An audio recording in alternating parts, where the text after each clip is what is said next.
Welcome back dear students. तो बच्चों आज हम वही टॉपिक कंटिन्यू करने वाले हैं, दैट इज जो हमने प्रीवियस वीडियो में स्टार्ट किया था, second order linear differential equation. जिन्होंने प्रीवियस वीडियो नहीं देखा है, डिस्क्रिप्शन बॉक्स में आपको मिल जाएगा या आई टिप पर भी मिल जाएगा। तो उसमें हमने बेसिक देखा है कि सेकेंड ऑर्डर डिफरेंशियल इक्वेशन होता क्या है, उसका हमने एग्जाम्पल भी देखा था। आज हम एक नया टाइप करने वाले हैं जिसमें क्या होगा, लेट अस सी। अब इसमें क्या होने वाला है कि आपके पास, because we are studying second order differential equation, मतलब सॉल्यूशंस कितने होंगे, जितना डिफरेंशियल इक्वेशन का ऑर्डर होता है उतने ही उसके सॉल्यूशंस होते हैं। तो सेकेंड ऑर्डर मतलब दो सॉल्यूशन होने वाले हैं।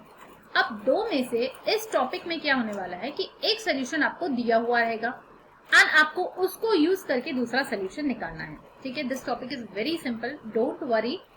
मतलब एक एग्जाम्पल भी आप करोगे तो प्रिपेयर हो जाएगा, it is so simple. So let us see how to do it. देखो टॉपिक एक बार रीड आउट करती हूँ मैं आपके लिए। To find the unknown solution by using known solution. इसका मतलब क्या है, दो सोल्यूशन है, दो में से एक दिया है, दूसरा आपको फाइंड आउट करना है। नोन मतलब जो दिया होगा, अननोन मतलब जो फाइंड करना है। तो सपोज हमने नाम दे दिया, एक को y1 दूसरे को y2, दो सोल्यूशन है ना, सिर्फ एक सोल्यूशन होता है तो हम y बोलते हैं, दो सोल्यूशन है तो y1 एंड y2 ले लेते हैं। तो अगर y1 इक्वल टू x दिया हुआ है, यहाँ क्वेश्चन क्या है देख लेते हैं। सो this is your question which says that, this question says that yes, if y1 equal to x is a solution of this differential equation। अब ये किस टाइप का डिफरेंशियल इक्वेशन दिख रहा है, होमोजीनियस है या नॉन होमोजीनियस है? ठीक है, मुझे कमेंट करके जरूर बताना, मैं अभी नहीं बताऊंगी आपको।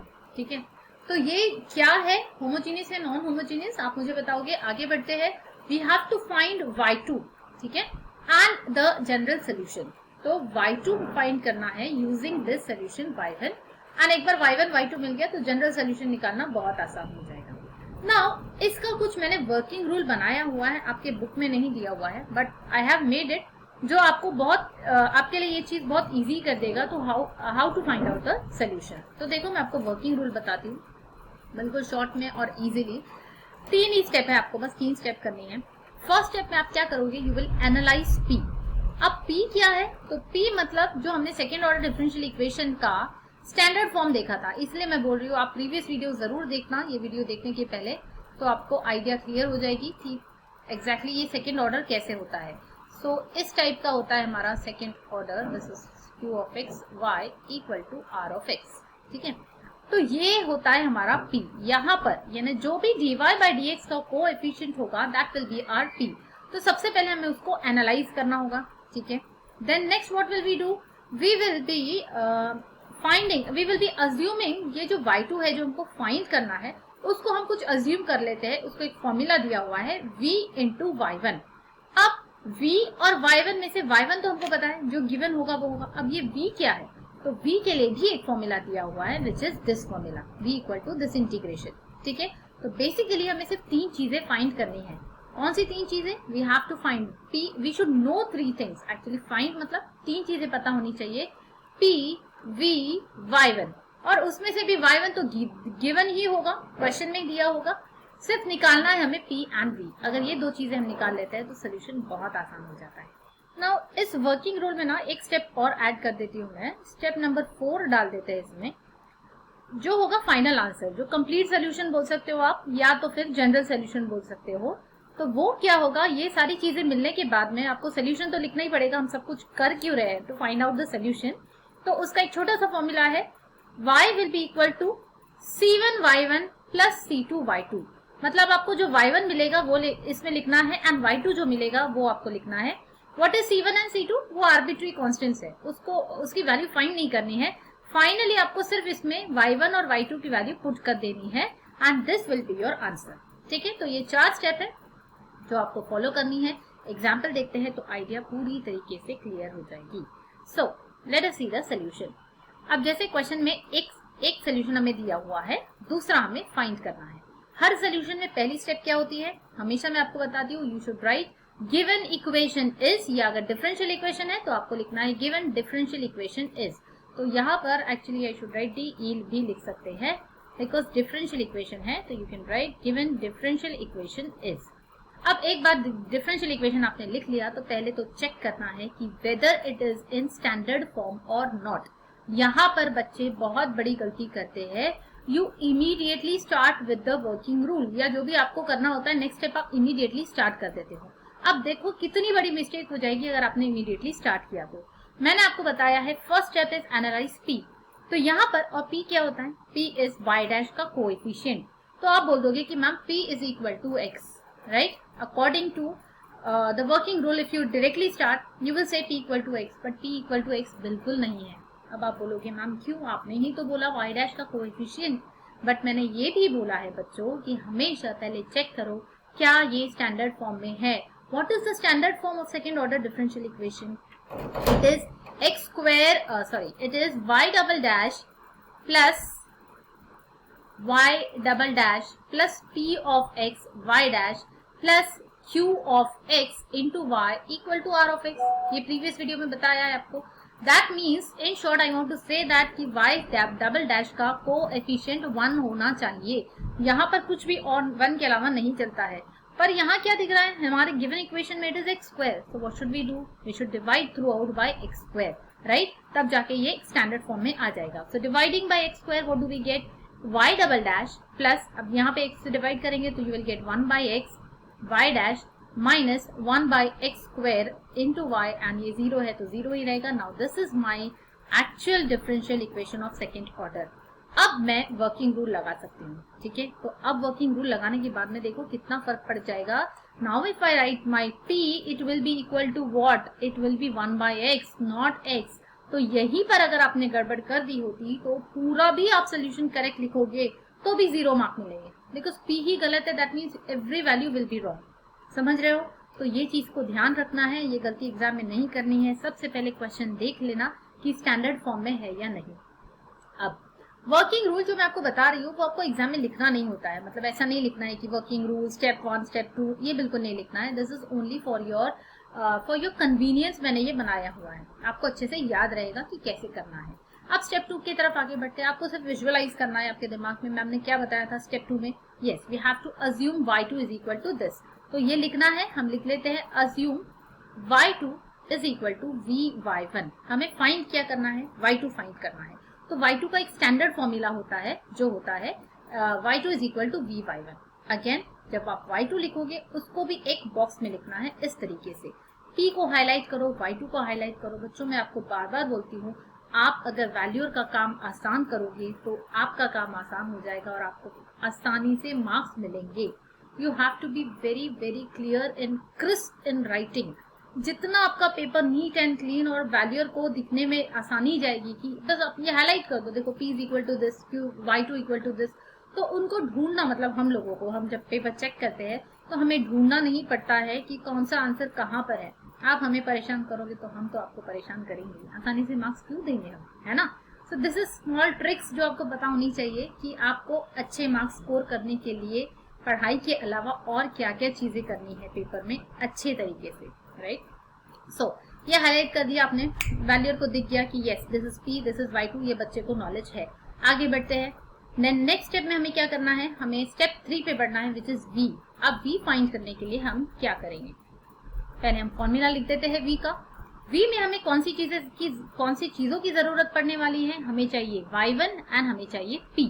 तो p तो हमने ऑलरेडी निकाला हुआ है, p की वैल्यू है 1 बाई एक्स, एंड y1 तो हमें दिया हुआ है, क्या दिया था, y1 is equal to x दिया हुआ है, राइट।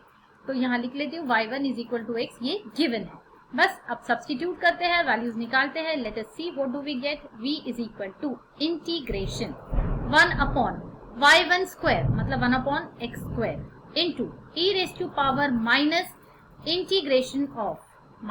इंटीग्रेशन ऑफ p क्या है 1 बाई एक्स dx, और ये पूरे का इंटीग्रेशन आखिरी में dx, ये बाद में करेंगे हम, कितना जो बड़ा इंटीग्रेशन है will solve it later on.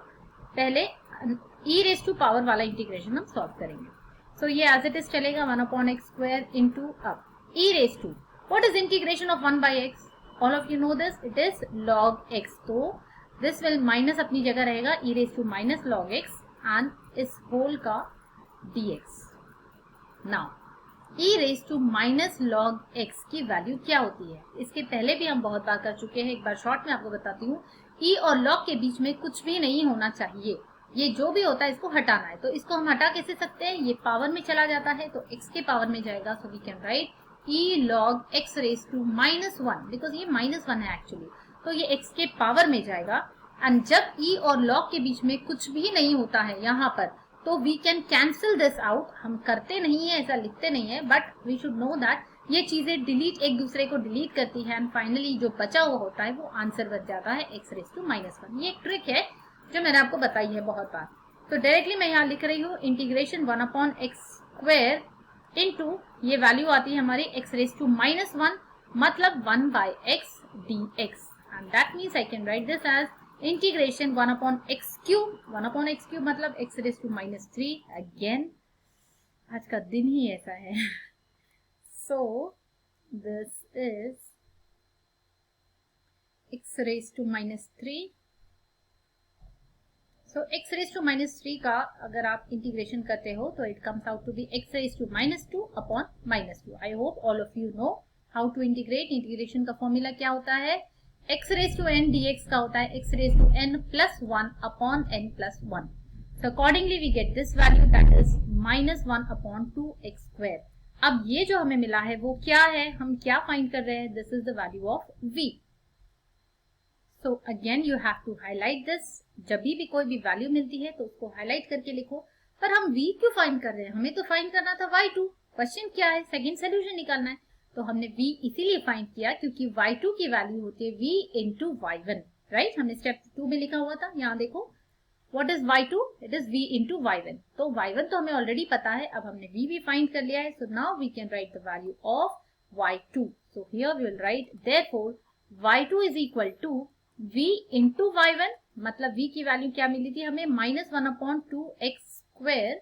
Late me check, yes, and हमारा y1 क्या था? x।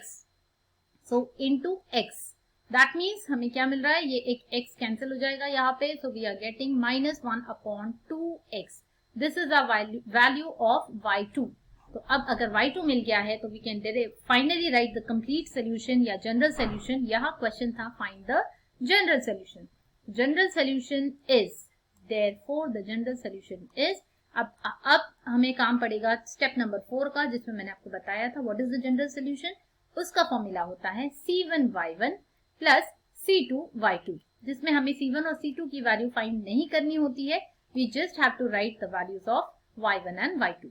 तो यहाँ पर हम लिखेंगे c1 as it is, y1 था हमारा x, and c2 as it is लिखेंगे। y2 हमें मिल गया -1/2x।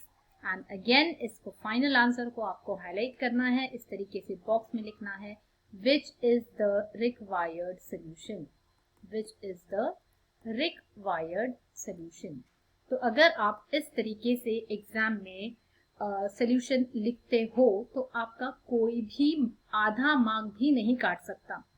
If you are very much proper in writing, कोई गुंजाइश ही नहीं है। And because this is math subject, यहीं पर आप फुल मार्क्स स्कोर कर सकते हो। तो ये 6 मार्क के लिए अगर क्वेश्चन एग्जाम में आता है और आप अगर इस तरीके से लिखते हो तो आपको पूरे 6 मार्क्स मिलना पक्का है, यू विल गेट इट।